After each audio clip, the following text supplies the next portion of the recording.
In this YouTube video, we're going to take a look at how to paint 10 pretty easy watercolor florals. Now, I think that if any of you are like me, watercolor florals have long been one of those things that look really fun and easy to do with watercolor, and then when you actually try to sit down and do it, you just end up with a big blobby mess. So I hope that this YouTube video will help to make painting these specific watercolor florals a little easier and give you the confidence to keep painting florals in the future.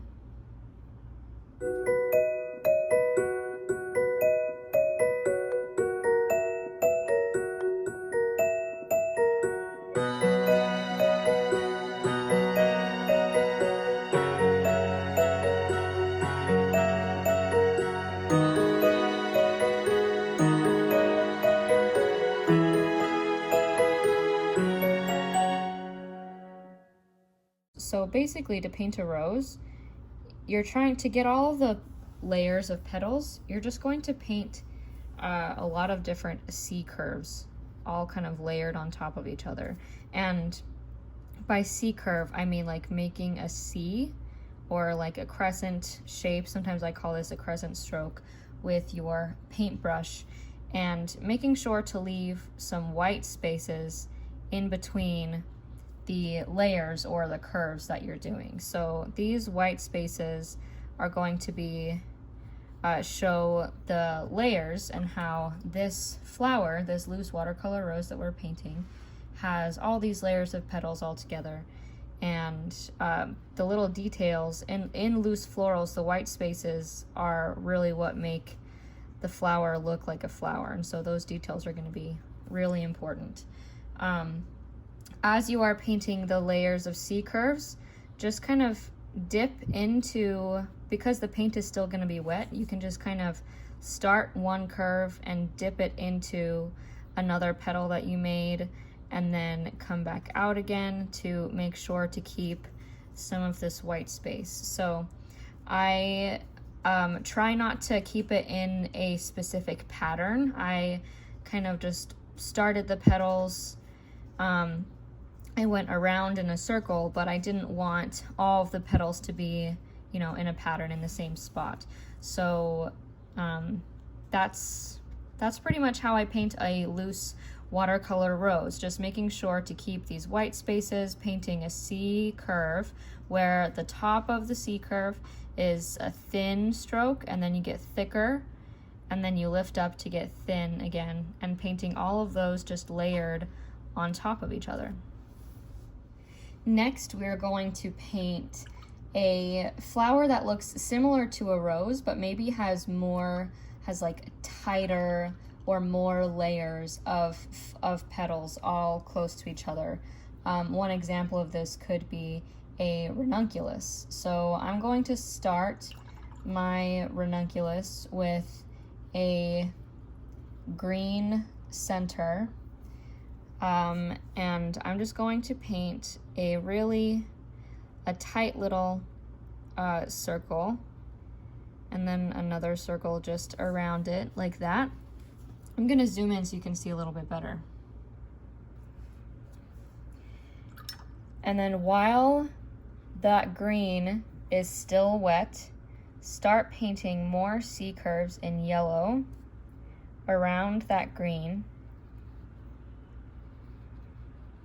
And if the green is not blending in much with the yellow, then you can go ahead and kind of encourage it to manually blend, because we want to have a nice kind of natural color blend there. And then while the yellow is still wet, grab some light value meaning really watery pink or quin rose, and paint even more C curves around. But for these C curves, to showcase the tighter and more layers of petals, we're going to do some thin curves instead of just the thick ones. And then if you find that your watercolor is kind of getting a little unruly and you want to push it back a little bit, take a dry brush and just kind of push the color back and then keep painting. So I'm going to take some more of my Quin Rose and paint. Some of my C curves are going to be that thin, thick, thin pattern we did, but some of them are just going to be some of these thin layers, leaving behind white space so that I can really capture all of the layers of petals in this flower. And I want to make sure that I'm not creating any patterns, any specific parallels, because nature looks much more realistic if it's imperfect. That is one reason why I love watercolor, to paint nature things, because watercolor will not be controlled. The best you can do is kind of guide it and then lean into its imperfection. And so leaning into that imperfection is a great way to really capture the wildness in nature. And you can keep going until you feel like you're done. And that is a watercolor ranunculus, or any other kind of flower that might have even more, like lots and lots and lots of layers of petals all wrapped together. Next, we're going to paint some forget-me-nots, and for forget-me-nots we're going to mix up a blue violet. So I'm just going to take some blue, this is some phthalo blue that I have over here, and then I'm going to take a little bit of some permanent red and mix it in with this blue so that I can get a nice blue violet. And I might actually add some Prussian blue because I want it to be a little bit of a lighter blue violet. To paint forget-me-nots, we're gonna paint 4 petals all in a flower, and I usually paint forget-me-not petals in 2 strokes. So I do like 2 little C curves that kind of meet next to each other. This is also a way that I usually paint leaves. And this this blue violet that I have isn't quite exactly the right shade, but that's okay, because the cool thing about loose watercolor florals is, and just loose watercolor in general, is you don't have to get it exactly right in order for it to look cool. So now that we have 3 of these little forget-me-nots, next is to add in the yellow of the inside. And so while the petals are still wet, I left behind some white space as I was forming these petals, and in the white space I'm just going to tap in some yellow dots, and some of the dots might bleed into the petals, which is okay because I really like that style, that look. And that is a quick and easy, loose kind of style of forget-me-not, or just like a 4-petal, a small 4-petal flower. Next, we are going to paint a tulip. So for the tulip, I'm going to get some permanent yellow deep and mix it with some Quin Rose to make this kind of orange color. So tulips are fun because they're kind of like 1 or 2 petals just all wrapped around next to each other, right? And so I'm just going to do like one big, almost like a leaf shape petal, just like that. And I want it to be really soft.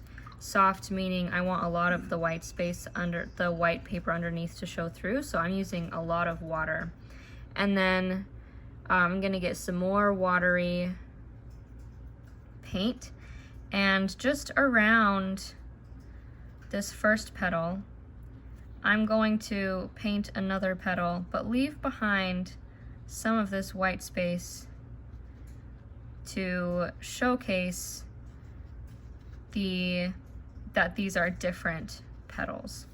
And then to finish off this tulip, I'm going to do another smaller layer just on the side like that.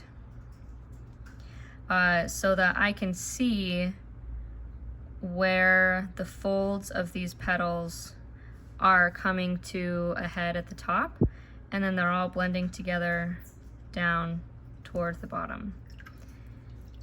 And then if you can, that's one way to completely finish it off, but you can also do like another little like top of a petal right here, right on top of these other petals, and just fill in the paint in the white space, still leaving behind some white space so that we can see the differences in these petals. And then one trick that I have, if I have too much paint, this tulip looks like it has a big dollop of paint, is to take either a Q-tip or a paper towel and just mop up some of the pigment so it's a little lighter. And there you go. That's a tulip. Most flowers, I think you can do just the head of the flower, but sometimes for tulips I feel the need to add a little stem. So then you can just add the top of a little stem right into the tulip, just like that. Now we're going to paint some lavender. So first with lavender, I'm going to paint a little stem, and I'm going to use a really light value Hooker's green, and using very little pressure on my paintbrush, just paint a very light value stem in kind of like a soft C curve, just like this, with just a few stems coming off of it to give the lavender a place to go. And then I'm going to take some violet paint, or lavender paint, if you will. Lavender, it would probably be just like a light value violet, or you could even add some white to it and turn it into a tint. And then we're just gonna kind of paint some blobs, basically, that are pointing upward on this leaf, on the little stems that we left there for this lavender. Lavender is a really soft, delicate flower, and you don't really need much more than just a few little blobs. And then if you want to paint like a bundle of lavender, then we can paint another stem to cross. I like to have, if I'm painting a bundle of things, I like to have the stems kind of cross down at the bottom there, and paint our stems coming out so that the lavender heads have a little place to go. And then once again, just kind of paint like almost like 3 or 4 pronged blobs pointing upward for this lavender plant.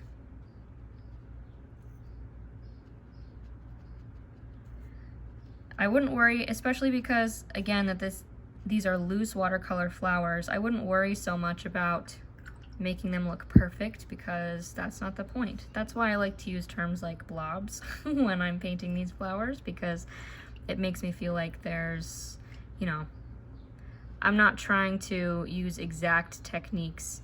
I'm just trying my best as an artist to make these flowers look like they're flowers. So then I'm just gonna do one more right up here, just to kind of round it out. I like to do an odd number of things usually. So, and then if you don't want to paint the little stems coming out, you could even just paint the lavender right on the green stem like that, without creating like a little hook for it to go somewhere, if you want. Okay, next we are going to paint an azalea, or any other flower that has like a monochromatic look to it with 5 petals. So first I'm taking some light value Queen Rose, and then I'm going to paint 5 petals using that kind of like two-pronged petal approach that we did for Forget-Me-Nots.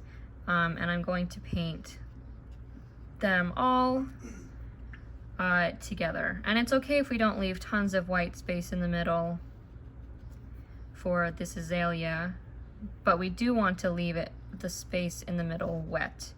So it doesn't matter if, as you're painting the azalea, if you know, your spacing isn't quite right. It also is okay if some of the flowers, like the ends of the petals, are kind of jagged like this, because I think that imperfection makes these flowers look more realistic. But now, once you have all of these petals all together, then you're going to take some darker value Quin Rose and just kind of tap it in the middle and let it blend naturally outward. So azaleas have this kind of like natural gradient, and that's what we're trying to mimic with this flower. So we're gonna paint the petals first, and then do leave behind a little bit of white space. It doesn't have to be as drastic as the white space in the Forget-Me-Nots, but do leave a little bit of white space. And then while the pigment is still wet, after you've added the dark pigment, just kind of push some of it into like natural wet on wet looking lines, just like this, just using like a clean dry-ish brush to push some of the pigment into the petals. And then we're gonna wait for this to dry and add the final detail. So our azalea is dry, and now to finish this off, we're just going to take a small detail brush and add in some thin lines with a little dot on top for the stamen of the azalea.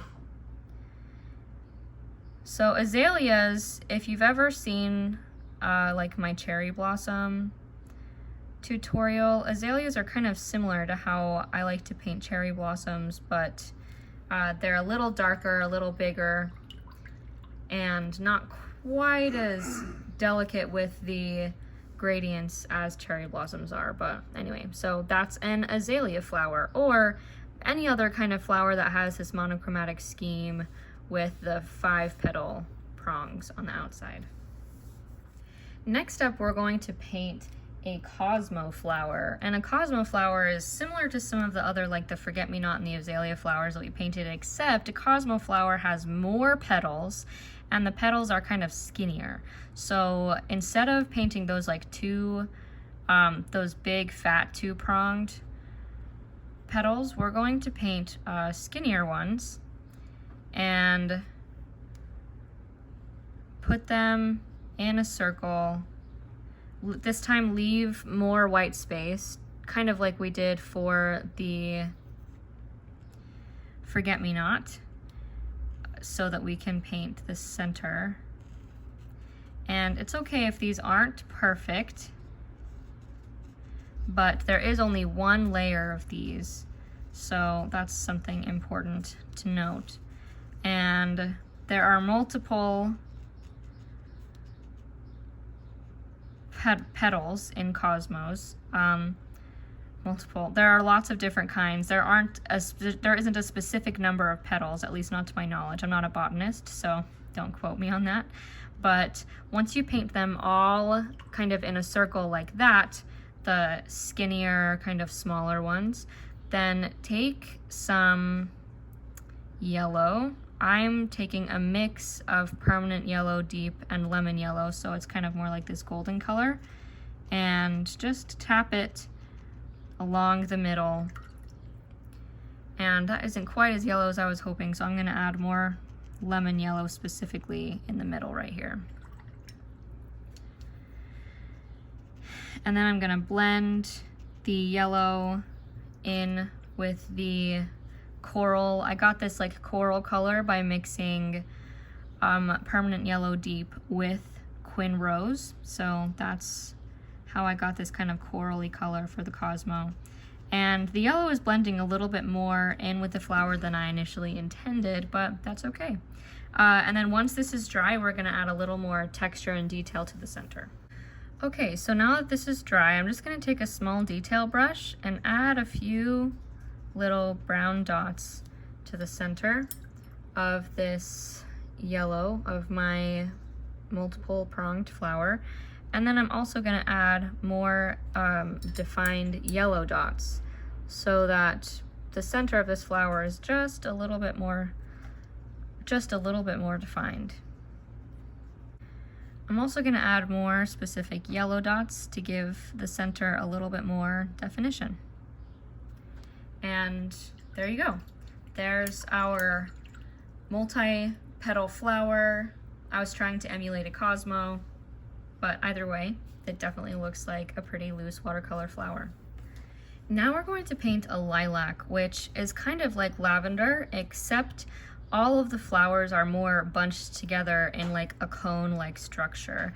And so just to help us maintain that structure, I'm going to take some purple or violet or lavender, whatever, just some light purple paint, and make kind of like a stem where I'm going to use that as a guide as I'm painting this lavender. And so when you paint these lavender chunks together, just kind of paint some blobs coming out of the stem like that. And once again, I say blobs because they don't really have to have a specific shape for loose watercolor florals. Remember, I'm not going for super realistic florals here. I am just trying to paint a representation, a flower, that very definitely looks like a flower. And so I'm starting with these blobs on either side of the purple stem that we painted, and then I'm going to thicken the other, like toward the bottom, so that it really looks like a lilac. So we have this really thin top of the lilac here, and then as we get bigger, we're just going to add more layers of these blobs along the outside, making sure to keep the white space so that we can still keep the definition of the flower. That's really the importance of white space in painting loose watercolor flowers, is it helps you to be able to see the flowers that you're painting, so it's not just like a big blob of color. And then I'm even going to paint more right on top here, kind of to cover up the stem, but also because with the lilac, it can create almost like a 3D effect, so that you can see some of the flowers that are right on top of this bundle of lilac. And this color here I'm using is called Rose of Ultramarine.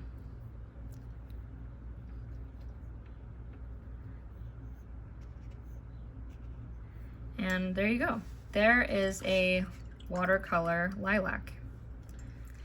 Next, we are going to paint a watercolor poppy, and I'm going to use a red-orange color. Like, you can use Scarlet Lake, or you can mix your own red-orange, but either way, I'm going to take my size 6 brush, and for this poppy, I'm gonna paint it basically in 2 strokes. First, I'm gonna do, sometimes I like to call this stroke the fan stroke. I have some really watery paint, and I'm just going to like push my paintbrush across in kind of like a crescent, but I want the sides of this petal to stay a little tapered.